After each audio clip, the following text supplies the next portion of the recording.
el sol de tu bravura le puso cerco a la muerte. Aquí se queda la clara la entrañable transparencia de tu querida presencia, comandante Che Guevara.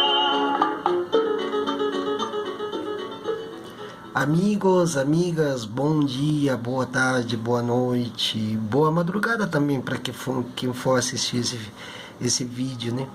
Hoje eu quero fazer um exercício de reflexão sobre um tema bem específico. Inclusive eu fiz até um escrito aqui que quero compartilhar com vocês. Um escrito mesmo, à mão, né?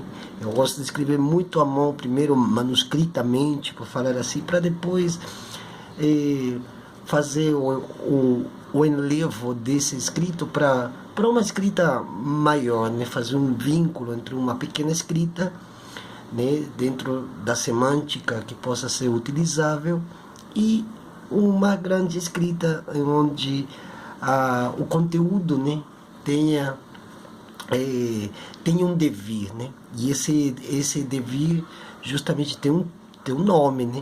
Inclusive um livro que eu estou escrevendo que se chama Para uma História de Abiyala Pindorama. Por que eu quero escrever um livro para uma história, ou em direção a uma história? Porque a história sempre está sendo contada ainda pelos brancos. Eu estou falando no sentido branco, no sentido do imaginário branco, do ideário branco, e que veio junto com as caravelas, né?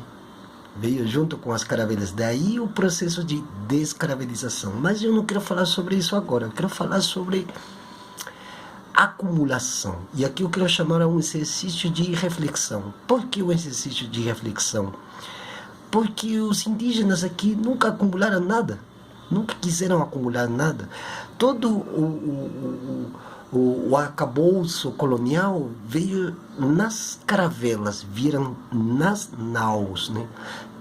Também há uma diferença entre nau e caravela, mas vamos deixar para outro vídeo. Eu quero falar sobre onde começa o processo de acumulação. Eu escrevi aqui que a ambição, a cobiça e a avareza é a trindade na qual se funda todo sentimento de acumulação. Acumular é, pois, guardar para si tudo aquilo que é indiviso, ou seja, que não pode ser dividido, né? O progresso é a súmula desses três componentes que fazem possível que alguns seres humanos abocanhem mais do que outros, né? A Terra e os seus elementos é o ápice do acúmulo. Aqui também eu quero fazer uma pequena ênfase, que o acumular significa que o cúmulo já é o limite. Quando se acumula, excede o limite, né? Essa tradição imposta pela não reprodução da vida, que vem junto com essa trindade, imposta mediante a secularização das hierarquias e da verticalização dos pressupostos, indicam como se, supondo que, mediante a prevalência do valor e da moral e da virtude, todo mundo possa sonhar em ser rico, ou seja, acumular. Dessa forma, a sociedade ensina que o êxito provém da acumulação. Quem acumula serve religiosamente a essa trindade: a ambição, a cobiça e a avareza, né? Mediante o esforço, o sacrifício e o sofrimento, né, da nossa cotidianidade. Aristóteles dizia que tinha de igualar os iguais. Porém, a grande contradição radica entre aqueles que vieram para o mundo a ser senhores e aqueles que vieram para o mundo para servir. Aqui nota-se nessa escrita aqui que eu fiz, que servir não é o mesmo que o escravo, que o escravizado. O servicial e o escravizado são duas coisas totalmente diferentes, embora estejam direcionados ao mesmo ponto de partida, que é dar àquele que parece ser o senhorio ou que se acredita ser o senhorio da plebe. Essa questão entre servos e escravos tem que ser bem definida e eu acredito que eu vou falar disso num outro vídeo para que fique bem claro, porque nós temos os servos do Estado ateniense e os servos do Estado faraônico, outros tipos de Estado. Mas, se nós formos contemplar como viviam os servos da era feudal, do Estado ateniense e do Estado faraônico, eles iriam ficar estarrecidos, atônitos, estupefatos de como hoje o ser humano transformou-se num escravo em potencial assinado embaixo. Seguindo com a minha escrita, se o servo, a quem serve, quem quer que seja, ele serve também de forma gratificante, prazerosa. O escravo já não. Porque o escravizado, lembremos que o assalariado contemporâneo é uma forma de escravidão. Aquele que vive de cartões, de débito, de crédito, que tem contas não sei quantos bancos, que trabalha, que tem um patrão. Patrão, inclusive, no sentido universal. Porque onde tem escravos e mesmo servos, tem um patrão. O patrão pode ser bonzinho, continua sendo patrão. E o servo continua sendo um serviçal. E o escravizado continua sendo escravizado. O escravizado serve aquele que acumula, e por isso que não há nada mais escravizante e neurotizante do que o salário. Esse nunca alcança para o mínimo da sua sobrevivência, porque para o acumulador não é do seu interesse que aquele que serve ou aquele que é escravizado possa pelo menos ter algo que o acumulador já possui para si como único fiduciário daquilo que ele acumula. Lembremos também que existem várias formas de acumulação. Tem gente que acumula sapatos, tem gente que acumula mulheres, tem gente que acumula roupas no seu roupeiro, né? Tem gente que acumula moedas, acumula, como que chama, numismática, né? Aquele que acumula estampinhas de correios, né? Tem gente que acumula tristeza, tem gente que acumula ódio. Tem tantas formas de acumular que o próprio termo acumulação primitiva do capital enseja ao mesmo tempo todas essas dimensões do termo acumular, da acumulação. Aquele que inveja, não apenas inveja aquilo que o outro tem, em coisas materiais, inveja aquele outro que é. Porque aquele que é não acumula para si, ele distribui aquilo que ele é para outros.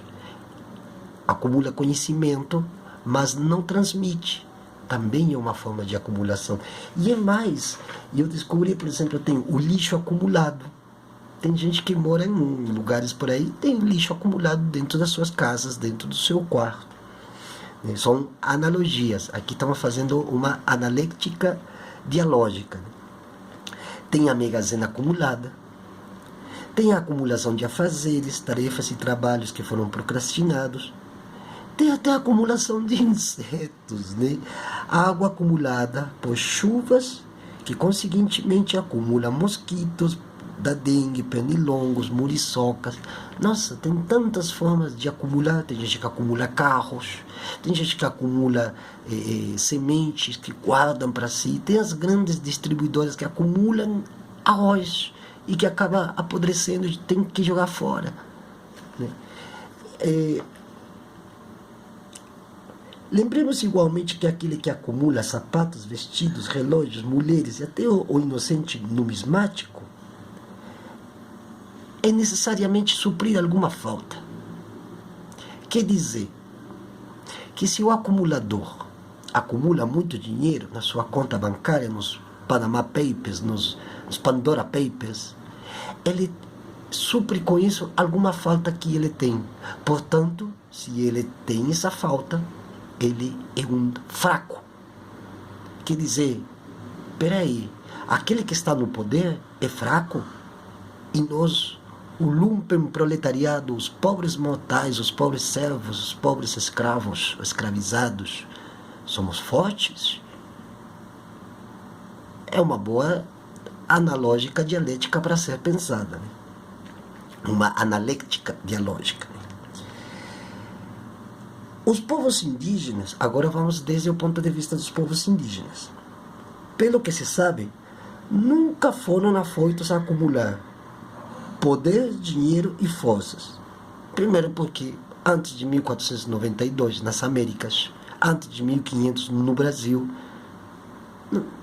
não existia valor, conceito de valor, não existia o conceito de trabalho, não existia o conceito de acumulação e porque não existia o conceito de poder e de dinheiro.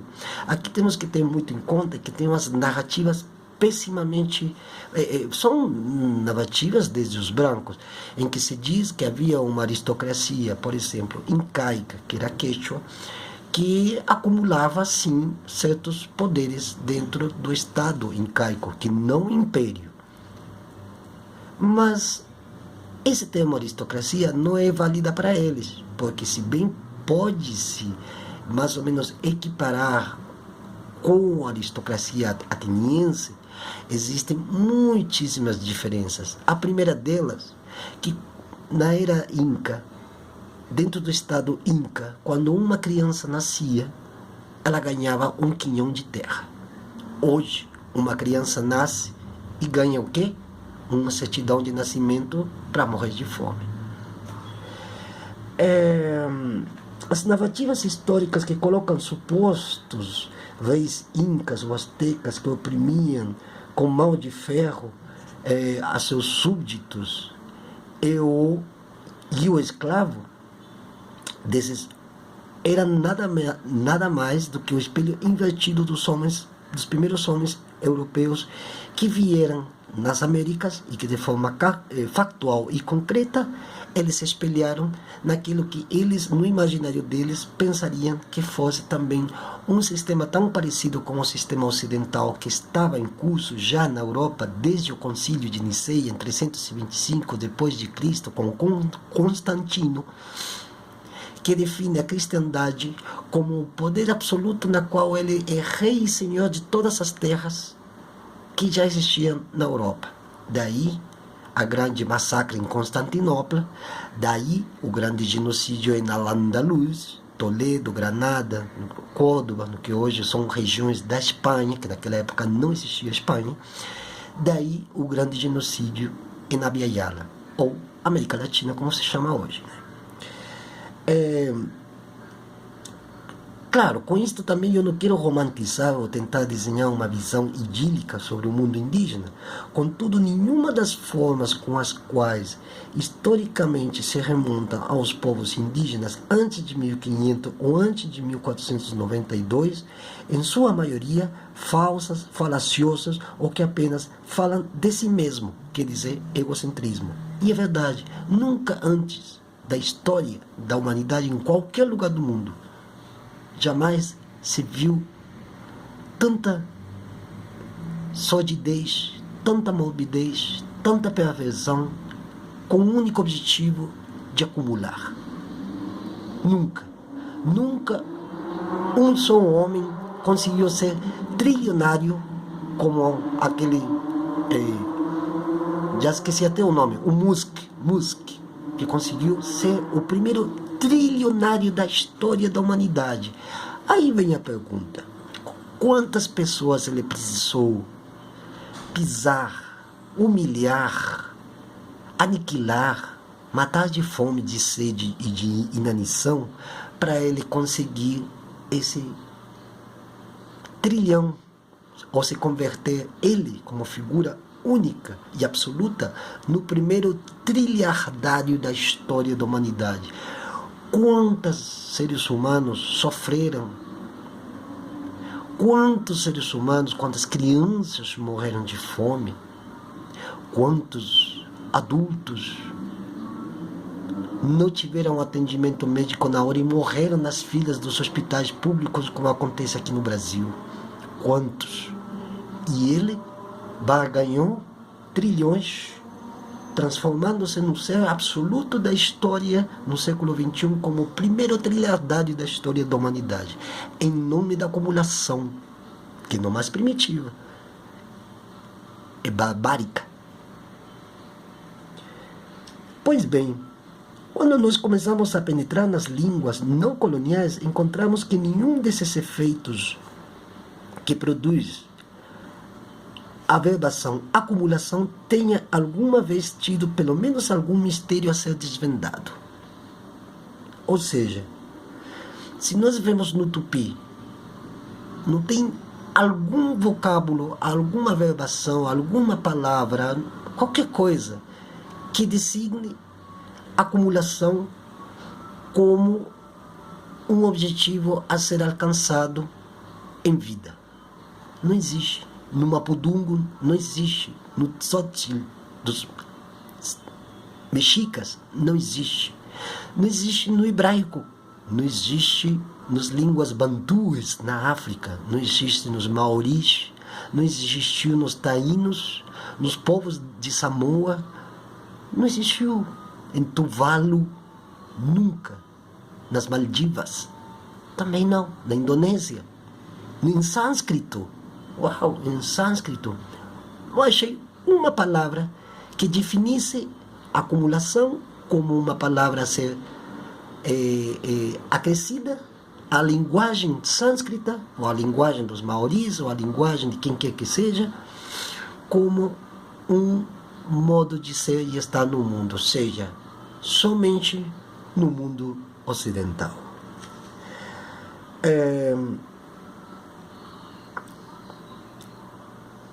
Ela é essencialmente ocidental. A maior parte da história se centra única e exclusivamente na acumulação de poder. Olha, Hegel, quando desloca o poder imperial que tinha Espanha e Portugal, desloca para o norte da Europa, na filosofia da história, ele bem diz: os que moram ao sul dos Pirineus não são dignos de ser e estar no mundo à altura das nossas possessões. Isso está em filosofia da história em Hegel. Por isso, amigos, é necessário ler, sim, a história e a filosofia ocidental, como eu me debrucei durante anos, para entender a subjetividade ocidental. E eu me apropriei disso, me apropriei daqueles textos todos que vêm desde os mal denominados pré-socráticos até os pensadores atuais, como Agamben, Lyotard, Derrida. E é bom. Por que é bom? Porque quando a gente compreende a subjetividade do homem ocidental e a gente compenetra nos conhecimentos, nas epistemologias dos povos indígenas, dos povos do sul global, nós começamos a encontrar divergências enormes, divergências colossais. Começamos a encontrar na linguagem, na semântica e no léxico, começamos a descobrir a grande sacada da história lineal que rege o nosso mundo, nós depositários da Idade Média europeia, de todos os compostos filosóficos, de todos os postulados políticos, fiduciários do Império Norte-Americano, que continua sendo e tendo dentro das instâncias governamentais norte-americanas a mesma hierarquia de poder absoluto. Acumular é, pois, uma forma catastrófica de querer se inserir dentro de uma humanidade que às vezes não tem sequer um pão para comer ou para compartilhar com sua família, com seus filhos, com seus netos. O que está acontecendo no Brasil hoje é a continuidade do período colonial que começa em 22 de abril de 1500. A barganha das terras, após os terríveis incêndios florestais que aconteceram em 2020, em plena pandemia, só serviu para que os latifundiários históricos dessa nação continuassem acumulando terras. Tanto é que eu tenho um amigo, um camarada, que esteve lá como voluntário para apagar os incêndios, lá no Mato Grosso, e ele viu com seus próprios olhos como os peões mandados pelos fazendeiros tiravam de raiz os arames farpados com as estacas e as colocavam 500 metros mais para o norte, 500 metros mais para o sul, mais para o leste, mais para o oeste. Quando o incêndio acabou e a fumaça esvaiu-se, aquele latifundiário que tinha apenas 100 mil hectares, de repente ele acabou tendo 250 mil. Foi uma doação divina. Foi algo que veio e as pessoas acreditaram. Eis o sentido da acumulação, que faz parte do processo de secularização e continua acontecendo. Como? Num planeta tão miserável como esse, num país tão pobre como o Brasil, empobrecido até, nós temos mais lumpen proletariado do que pessoas da classe média.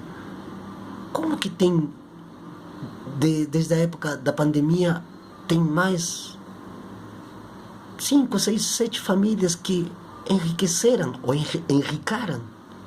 Aí você começa a pensar, peraí, como eles conseguiram acumular? Mediante a renda? Trabalho? Eles trabalham? Não. Eles pensam como ganhar mais. E utilizam os elementos humanos e da natureza para seguir acumulando. Amigos, amigas, amigues, a acumulação é o pecado original de todo ser humano. Muito obrigado, boa noite.